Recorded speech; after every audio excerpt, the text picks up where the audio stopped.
A group working to access overseas medical care for the 13-year-old sole survivor of Sunday's house fire that left her 3 younger brothers dead is hoping she will receive a passport on Wednesday. "We finally got acceptance from a burn unit in the United States. We were at the passport office where they promised us that we will get the passport in the morning. Once we get the passport Wednesday morning, we will move to get a visa for her and then we move to airlift her to the United States," project manager of local organization Sanmerna Foundation Stephen Josephs told the Jamaica Observer Tuesday evening. Earlier in the day he had cited the young girl's lack of travel documents as a major hurdle in getting her to the U.S. He had also spoken of the need to move quickly to get reports from the police and fire departments. Firefighters from St. James and Westmoreland, who launched an investigation on Monday, are still unable to say how the fire started. However, Observer sources say they have made significant progress. Josephs said there is a need for greater collaboration between state agencies, so they can interact with each other and know who is the go-to person if a situation like this arises. In general, a burn victim needs to get the specialized treatment needed within 48 hours so as to make a full recovery. Efforts are being made to airlift Adriana before the end of the week. "Time is against us because of her condition. We are trying our utmost best to get her out as quickly as possible," said Josephs. "Normally the visa is a 24-hour process, but we will see how quickly we can get that." He said efforts are being made, in the meantime, by the University Hospital of the West Indies to keep the teen girl as stable as possible. Her father, Adrian Lang, who traveled to Kingston on Tuesday to meet with the foundation, expressed gratitude for their help. "It is overwhelming, trust me.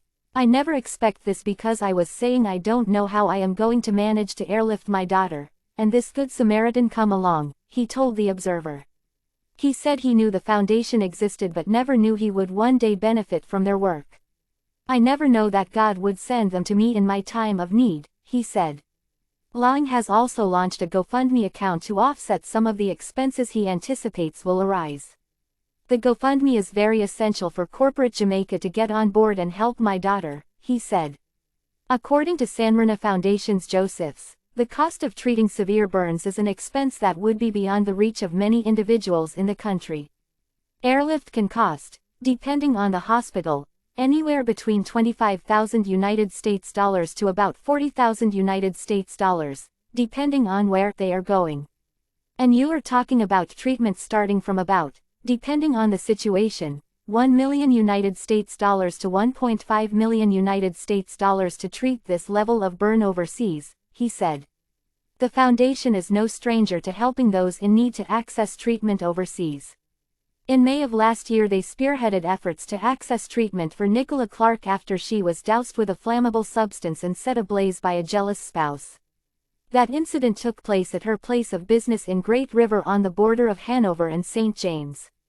"I do believe that it is time for us as Jamaica and Jamaicans to really look into a burn unit, or for our government to set up some facility," said Josephs, who made a similar call last year.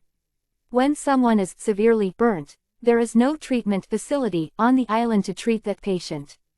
According to the police, about 9:40 p.m. on Sunday, 48-year-old Adrian Lang was at home with his 4 children when he lit a candle after a power outage in the community. Lang, a music selector popularly known as DJ Bones, later went outside and, shortly after, the house was engulfed in flames. Efforts were made to rescue the children, however, only Adriana was saved due to the magnitude of the blaze, according to the police report. The burnt remains of her 7-year-old twin brothers Jordan and Jaden and their 8-year-old brother Adriano Lang were found by firefighters during cooling down operations. Losses are estimated at more than $3 million.